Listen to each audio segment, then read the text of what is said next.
हैं और अभी 6 माह पूर्व दीक्षा हुई है प्रभु जी की, है ना प्रभु जी? हरि बोल। शुरू करिए प्रभु जी। जय राधा माधव जय कुंज बिहारी, जय राधा माधव जय कुंज बिहारी, जय गोपी जय वल्लभ जय गिरिधारी, जय राधा माधव जय कुंज बिहारी, यशोदा नंदन विजय रंजन, यशोदा नंदन विजय रंजन, यमुना तीर वंचारी,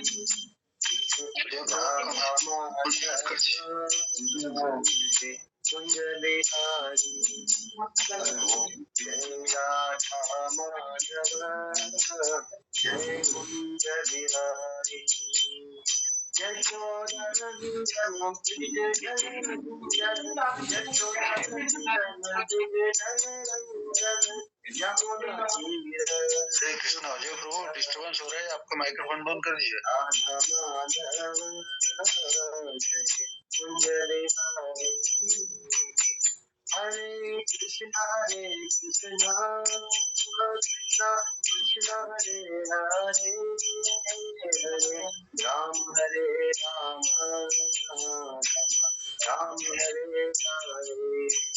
हरे कृष्णा कृष्णा कृष्णा हरे हरे, हरे राम राम राम हरे हरे, हरे कृष्णा कृष्णा कृष्णा हरे हरे, हरे राम राम राम हरे हरे, जय राधे गोविंद राधे गोविंद, राधे गोविंद श्री राधे जय गौर जय गौर निताई, पतित पावन गौर निताई, जय जय प्रभुपाद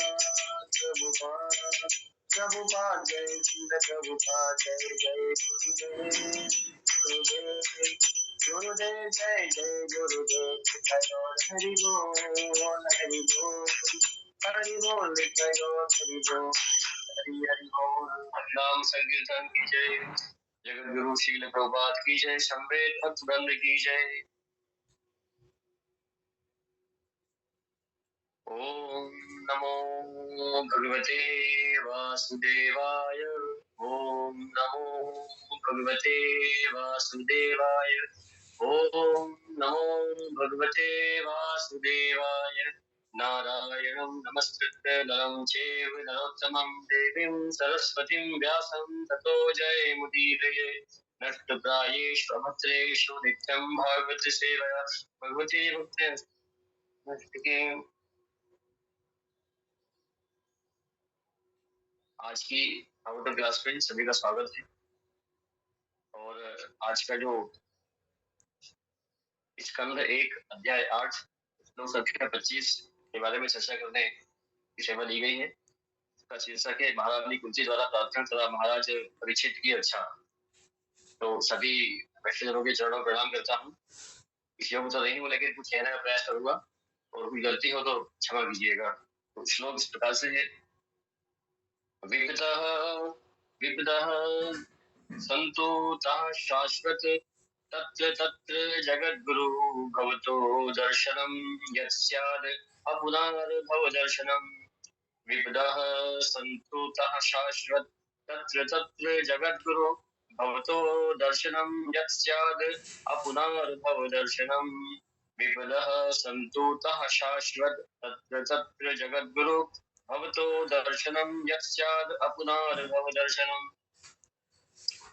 शब्दार्थ प्रकार से है, विपदा विपत्तियां, संतु आने दो, तह तभी, शाश्वत पुनः पुनः, तत्र वहां, तत्र तथा वहां, जगत गुरु हे जगत के स्वामी, भवतः आपकी दर्शनम भेंट यत जो स्यात् हो अपुनः दोबारा नहीं, भव दर्शनम जन्म मृत्यु को बारंबार देखना।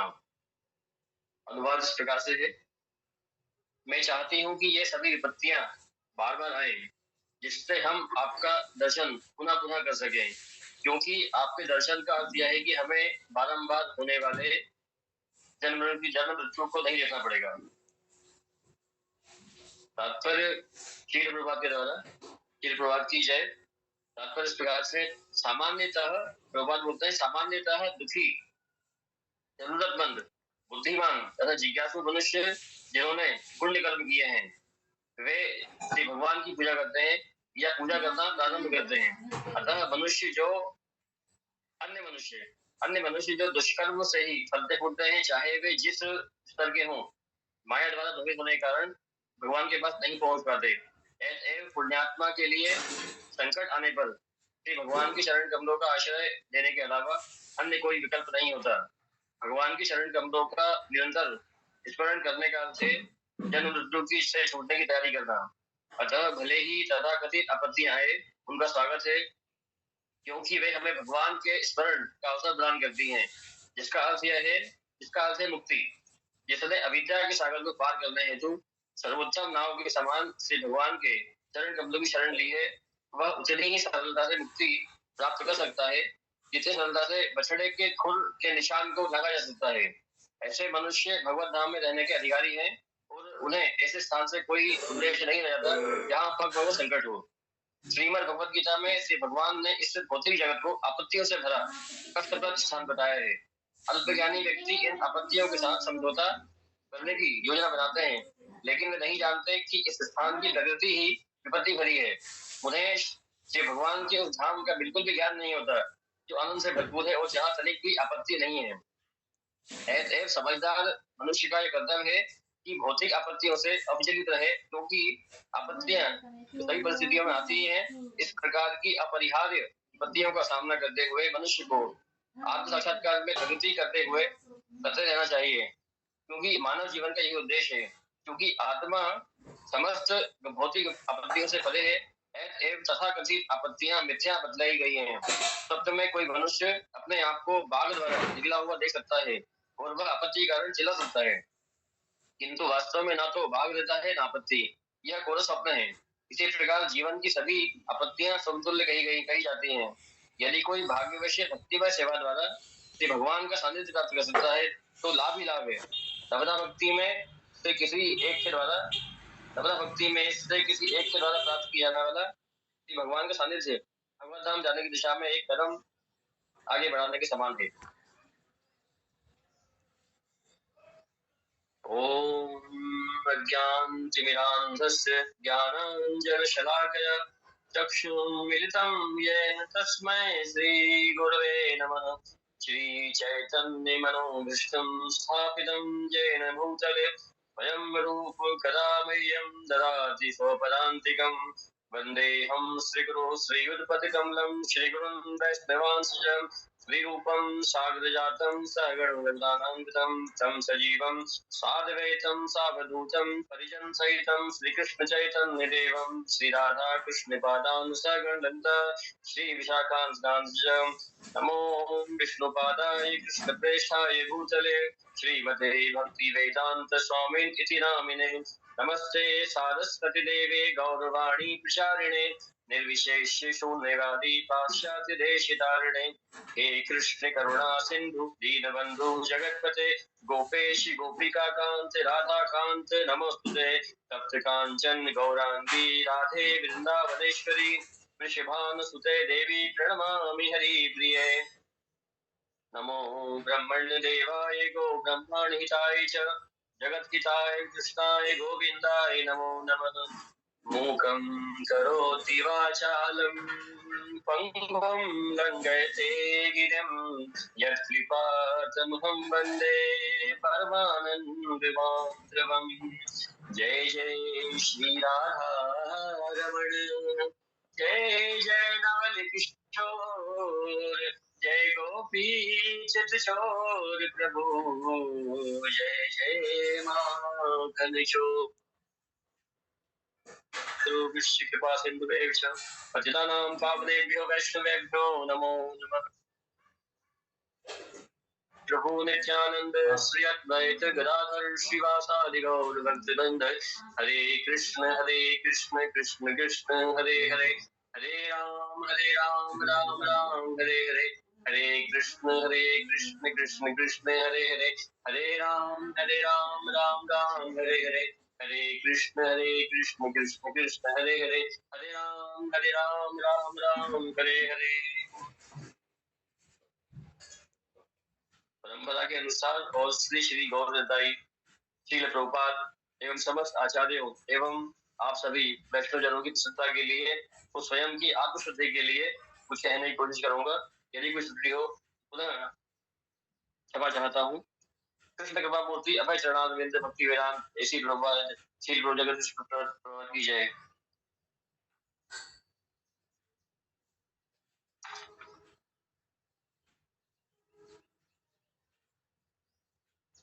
तो आज की कक्षा में पूरा स्वागत है। अभी कुछ दिनों से चल रहा है स्कंद 1 अध्याय 8 और श्लोक संख्या 25 है। इसमें महारानी कुंती द्वारा प्रार्थना तथा महाराज परीक्षित की रक्षा ये चल रहा है पिछले कुछ दिनों से।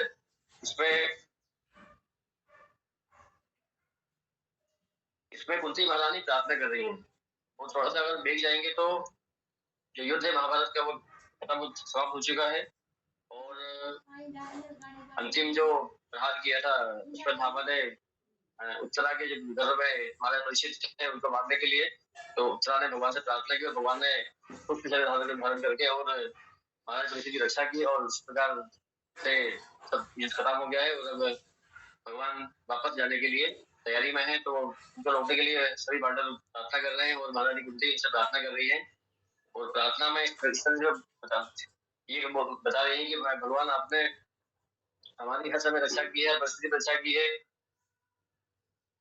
आपने रक्षा देवकी की भी की थी परंतु आपने उनके बच्चों को नहीं बचाया, केवल उनको बचा, लेकिन आपने मेरे बच्चे की भी रक्षा की है। हे प्रभु आपने हमें बार बार कष्टों से हमारी रक्षा की है। आपने हमें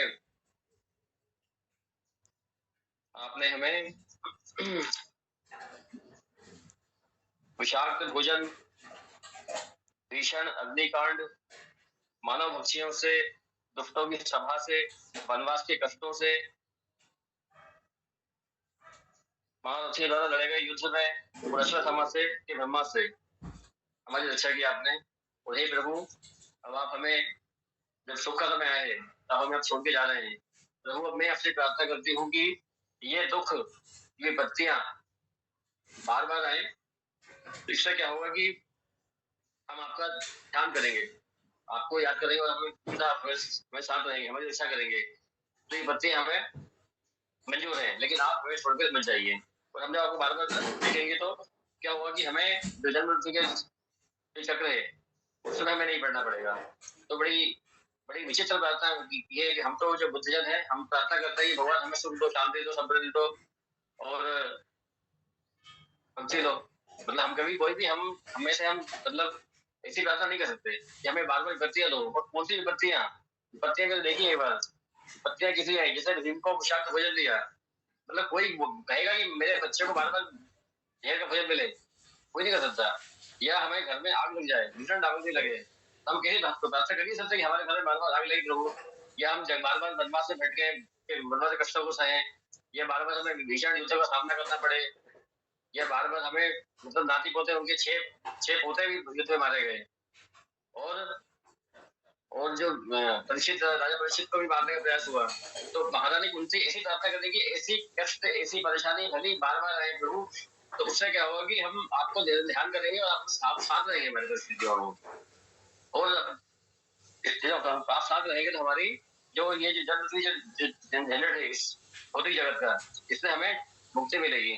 तो जो कुंती जी है, तो थोड़ा सा कुंती के बारे में मैं बताना चाहूंगा कि महारानी कुंती जो है, इनका जो नाम है बचपन का प्रथा नाम था। उनके पिता शूरसेन थे और बचपन से ही इनको शूरसेन की जो कजिन ब्रदर थे राजा कुंती भोज, उनके वो संतान नहीं थी, तो उन्हें कुंती ने उनको गोद लिया था, तो जो कि कुंती भोज के साथ में गोद लिया था, इसलिए प्रथा से इनका नाम कुंती हो गया।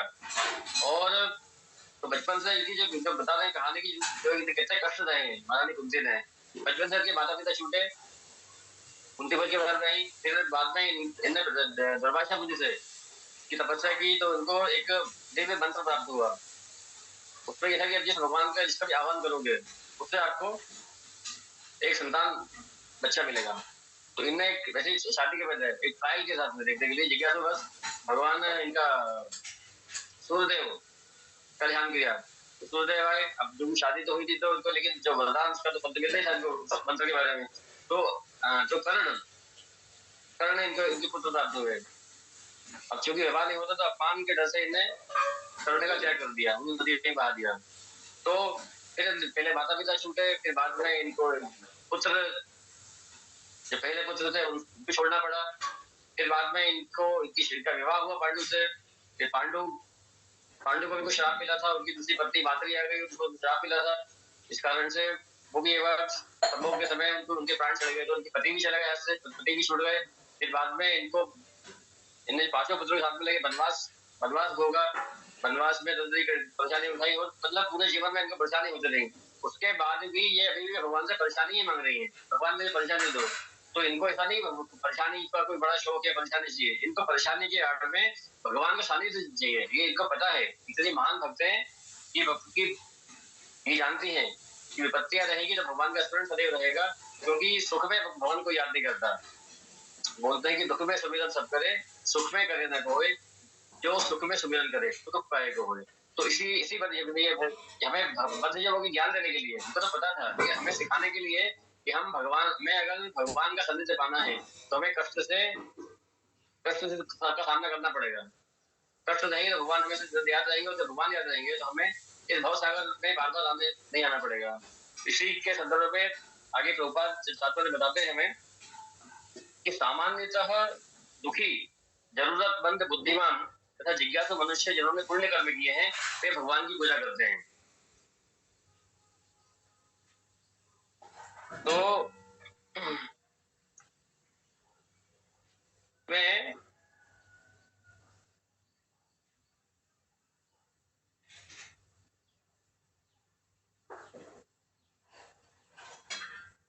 इसमें गीता जी का श्लोक भी है इसी संदर्भ में। गीता के अध्याय 7 का श्लोक संख्या 16, जिसमें भगवान बोलते हैं कि चतुर्विद्या भजन्ते माम जना सुकृतिनो अर्जुनो आर्तो जिज्ञासार्थी यानी च भरतवश। यानी के प्रभात इसी बात बता रहे हैं कि सामान्य दुखी, जरूरतमंद, बुद्धिमान तथा जिज्ञासु मनुष्य जिन्होंने पुण्य कर्म किए हैं वे भगवान की पूजा करते हैं। खुद ही भगवान भी बता रहे हैं कि चतुर्विद्या भजन्ते माम जना सुकृतिनो अर्जुन आर्तो जिज्ञासार्थी यानी च भरतवश। मतलब आर्त, जो 4 लोग भगवान का ध्यान करते हैं हमेशा, एक तो आर्त होते हैं। कुछ मनुष्यों के लिए सांसारिक दुखों का पात्र अत्यधिक भर जाता है, तब वे बोलते हैं कि सांसारिक पदार्थों के पीछे भागना व्यर्थ से तो भगवान की शरण करना उत्तम है। इस प्रकार जब वे देखते हैं कि सांसारिक आश्रय उनकी रक्षा करने में समर्थ है, तब वे भगवान की ओर बढ़ते हैं। दूसरे होते हैं जिज्ञासु, ज्ञान प्राप्त करने वाले, भगवान को जानने की अपनी जिज्ञासा के परिणाम स्वरूप कुछ जिज्ञासु मनुष्य भगवान की शरण में आते हैं। उन्होंने आध्यात्मिक जगत से परम आनंद की खोज करने वाले महापुरुषों के संबंध में सुना होता है, और वे यह सब उन्हें भगवान के बारे में जानने के लिए उत्साहित करते हैं। इसलिए वे अपनी जिज्ञासा को संतुष्ट करने के लिए भगवान की ओर अग्रसर होते हैं। वो तीसरे होते हैं सांसारिक संपत्ति के अभिलाष रखने वाले।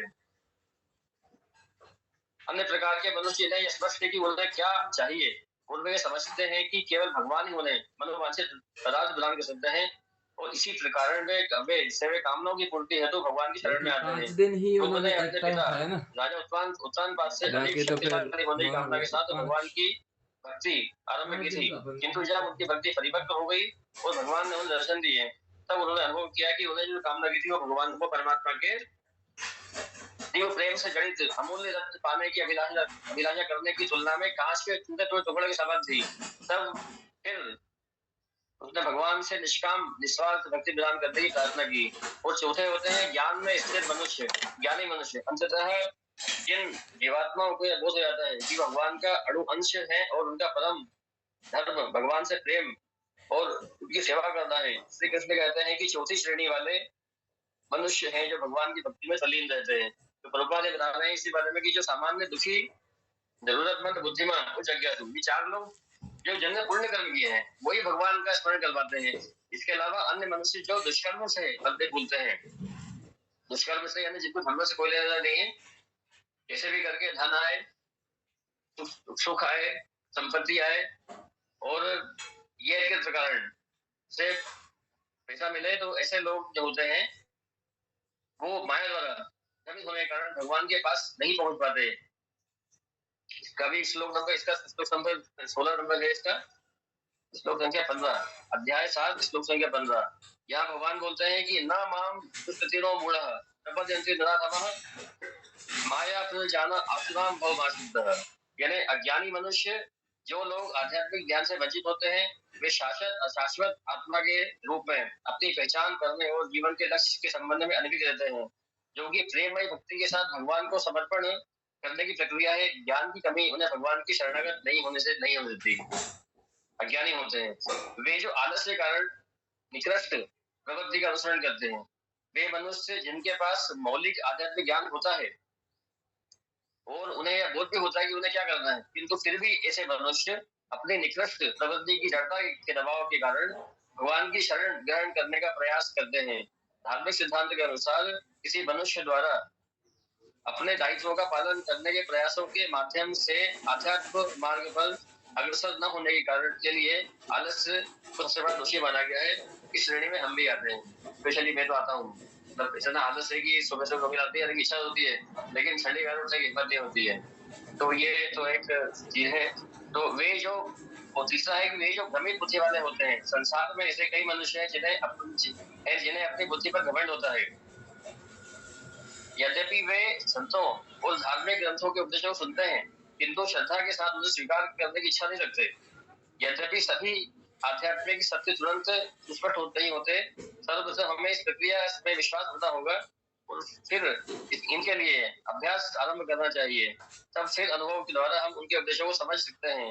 वे जो किसी भी विषय को जो उसके लिए वर्तमान में सुस्पष्ट नहीं है उस पर विश्वास करने से मना कर देते हैं, और वे भगवान जो इंद्रियों की समझ से परे हैं कि शरण ग्रहण करना अस्वीकार करते हैं। श्री कृष्ण ऐसे लोगों को तीसरी श्रेणी में रखते हैं। तो ऐसे लोग प्रभु जी में दिखते हैं। मेरे ऑफिस में कई लोग हैं जिनको बताते हैं कि भगवत गीता पढ़ो, मंदिर आओ। वो जानते भी हैं मंदिर आना अच्छा है, गीता पढ़ना चाहिए, भगवान को प्रणाम करना चाहिए, सबसे करना चाहिए, अच्छी बात है, समझते हैं। उनसे बोलते हैं तामसी चीज है, इनको नहीं खाना चाहिए, लेकिन उसके लिए वो तैयार नहीं होते। मतलब पता तो है उनको कि हाँ ये चीज गलत है, लेकिन उसको छोड़ नहीं पाते हैं। ऐसे लोग ये इनकी इस श्रेणी में आते हैं। चौथा बताया कि वे जो आसुरी प्रवृत्ति के अभिभूत हैं, ये ऐसे मनुष्य हैं जो स्वीकार करते हैं कि भगवान है, किंतु संसार में भगवान के प्रयोजन को फल करने के लिए वे प्रतिकूल, बुरे और अनुचित कार्य करते हैं तथा अपनी आसुरी प्रवृत्ति के कारण वे भगवान के दिव्य व्यक्तित्व से घृणा करते हैं। वे किसी को भगवान की महिमा का गान करते हुए या भगवान की भक्ति में लीन होते हुए देखना सहन नहीं कर सकते। इस पर से ऐसे लोग भगवान की शरण ग्रहण नहीं करते। तो चार श्रेणी के ये लोग हो गए। मतलब चार श्रेणी बताइए लोग बातें, जो दुखी है, जरूरतमंद है, बुद्धिमान है, जिज्ञासु है, किंतु उन्होंने जिन्होंने पुण्य कर्म किए हैं वो भगवान की पूजा करते हैं। और दूसरे जो चार श्रेणी बताई गई हैं, जो दुष्कर्म से मतलब बुरे कर्मों से फलते फूलते हैं, पाप की कमाई घर में लेके आते हैं और किसी भी तरह से भौतिक सुख प्राप्त करना चाहते हैं, वे माया द्वारा भ्रमित होने के कारण, तो ऐसे लोगों को माया भ्रमित कर देती है। उनको लगता है कि यही असली सुख है, इसे में सुविधा है, लेकिन परेशान रहते हैं हमेशा। तो भ्रमित ऐसे माया भगवान के पास नहीं पहुंच पाते। ऐसे पुण्यात्मा के लिए संकट आने पर भगवान की शरण कमलों का आश्रय लेने के अलावा कोई विकल्प नहीं होता। जो पुण्यात्मा होते हैं वो हर संकट में हमेशा भगवान को याद करते हैं। जैसे हम अगर याद करेंगे तो भक्त प्रहलाद पे कितने संकट आए, लेकिन उन्हें संकटों से आने की कोशिश नहीं करी। उन्होंने ये बोला चल संकट रहते, बहुत कष्ट है, तो छोड़ो भगवान को, मतलब अपने पिताजी की शरण में चले जाते हैं। ऐसा नहीं, उन्होंने बिल्कुल भगवान का साथ, भगवान के चरण को हम नहीं छोड़े। हमेशा कितने संकट में हम भगवान को ध्यान करते रहे। ऐसे ही हम जो हमारे भरत, जो जिनके नाम पे हमारा राष्ट्र का नाम पड़ा हुआ है, भारत देश, जड़ भरत, उन पर भी कितने संकट आए, सब कुछ किया, लेकिन भगवान की शरण हमेशा लगे रहे। वैसे ही है, तो इसके बारे में बता रहे हैं कि जो पुण्यात्मा होते हैं वे भगवान के चरणों का आश्रय लेने के अलावा उनका कोई विकल्प नहीं होता, तो सोचते भी नहीं इस बारे में कोई, भगवान ही रहते हैं। तो भगवान के चरण कमलों का निरंतर स्मरण करने का अर्थ है जन्म मृत्यु से छूटने की तैयारी। भगवान का अगर हमेशा ध्यान करेंगे तो हमें बार बार फिर इस भौतिक जगत में आना जाना नहीं पड़ेगा। जन्म मृत्यु जरा व्याधि, ये जो चार जो चीजें बताई गई हैं, ये चारों चीजें अगर गंभीरता से विचार करें तो इसमें कष्ट ही कष्ट है, इसमें कहीं भी सुख नहीं है। जब हम जन्म लेते हैं, बच्चा जब जन्म लेता है तो वो रोते हुए आता है, हंसते थोड़ी ना आता है, मतलब कष्ट में है, वो कष्ट से हुआ है, लेकिन बाद में भूल जाते हैं उसको। फिर उसके बाद में हमें मृत्यु, जब मृत्यु होती है तो हम बोलते हैं कि एक बिच्छू काटकर कितना दर्द होता है, देखो तो हजारों बिच्छू काटकर दर्द होता है मृत्यु के समय, कितना कष्ट है इसमें। फिर बात आती है जरा, जरा मतलब बुढ़ापा। बुढ़ापा हम देख रहे हैं हमारे आसपास लोग कि बुढ़ापे में कितने परेशान है, रात में नींद नहीं आती है। बचपन में हम ऐसे थे, फिर बाद में परिवार रहा, परिवार के बच्चे बड़े हो, कोई बात करने वाला नहीं है, शरीर में भिन्न भिन्न तरह की पीड़ाएं हो रही है, शरीर का दर्द हो रहा है, आंखों से दिखाई नहीं, कमर सीधी नहीं हो रही, चल नहीं पा रहा है, तो कितनी मतलब बुढ़ापे में कितनी समस्याएं हैं। उसके बाद जरा बीमारियां होती हैं, बड़ी भयानक बीमारियां हैं, कैंसर, कीमोथेरेपी, कितना पेन होता है इन चीजों में, टीवी टीवी की बीमारी होती है, मतलब इतनी बीमारियां। तो ये जो कष्ट है, जन्म जरा व्याधि, भगवान ने कहा है कि ये जो छोटी जगत है ये कष्टों का घर है, यहाँ पर सुख बिल्कुल भी नहीं है। हम समझते हैं कि यहाँ पे बहुत सुख है, लेकिन सुख नहीं है। सुख किस तरीके से है कि किसी को पानी में डुबाओ 10 मिनट तक, उसको 1 सेकंड से साफ हो जाए, उस ऊपर बाहर निकालो, बोले हाँ हाँ अब अच्छा लगा लोगी। तो ये इस तरह के सुख है यहाँ पे, वास्तविक सुख नहीं है। वास्तविक सुख तो भगवान के है, आनंद है वहाँ पे, यहाँ पे मजे है, वहाँ पे आनंद है। तो वास्तविक सुख भगवान के यहाँ पे है। तो हम तो इस तरीके से भगवान के शरण में हमेशा रहेंगे तो ये जो संगीत चीजें है हमारी, जन्म जरा वैसे, उसके अलावा जो ताप है यहाँ पे, आदि देवी आदि भौतिक जो ताप है यहाँ पे वो है, तो केवल परेशानी है। तो प्रभुपाद कहते हैं कि जिसने अविद्या के सागर को पार करने हैं तो सर्वोत्तम नाव के समान से भगवान के शरण कमलों की शरण ले ली है, वह उतनी ही सरलता से मुक्ति प्राप्त कर सकता है जितनी सरलता से बछड़े के खुद के निशान को लगा जा सकता है। हालांकि भव सागर इतना विशाल है कि हम हमारे हमारे सामर्थ्य नहीं है कि हम इसको लांग पाए अपने अपने दम पर। भगवान की माया इतनी शक्तिशाली है, वो माया बिल्कुल हम उसके पास नहीं कर सकते, लेकिन भगवान की शरण में हम अगर ले लेंगे तो भगवान की कृपा से वो माया हमें छोड़ देगी। और जितना भयानक भवसागर है, इसको हम जैसे बछड़े गाय की पिछड़े का जो खुद के निशान पड़ते हैं, इतना छोटा सा प्रतीत हो जाएगा, उसको हम लाग जाएंगे। तो फिर ऐसे मनुष्य भगवत धाम में रहने के अधिकारी हैं, और उन्हें ऐसे स्थान से कोई उद्देश्य नहीं रहता जहाँ पलकों का संकट हो। तो इस जन्म में अगर हम कष्ट सह करके, यात्रा से करके अगर हमें इस जगत में आने से मुक्ति मिलती है, तो वो कष्ट हमें बहुत सस्ते हैं, बहुत छोटा, बहुत सस्ती दी गई है भगवान से। भगवान हम हमेशा आपको दिल ध्यान करें, और बदले में हमें कितना भी कष्ट दो, हम कष्ट सह लेंगे।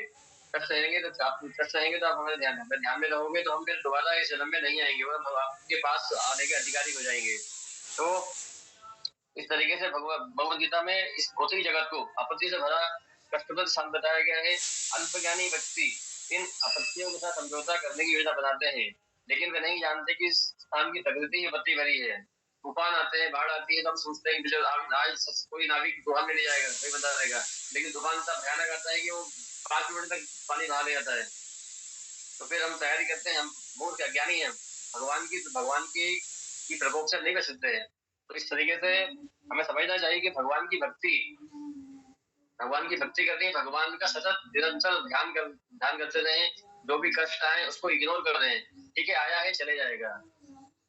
जैसे हमेशा दुख आते हैं, सुख भी आता है, तो भगवान से कुछ भी मांगना नहीं मांगते, भगवान की भक्ति करें तो हम सारी चीजों से पार निकल सकते हैं। तो हालांकि इसमें काफी चीजें बताई गई, लेकिन समय की कमी कारण मुझे यही विराम देना पड़ेगा। हरे कृष्ण प्रभु जी, हरे कृष्ण, दंड प्रणाम। हरे कृष्णा, दंड प्रणाम माधव प्रभु। हरे कृष्णा माधव अष्टम प्रभु, बहुत ही सुंदर, और आपकी कीर्तन सुपर, बहुत बढ़िया। थैंक यू प्रभु जी, कोशिश कर रहा हूँ।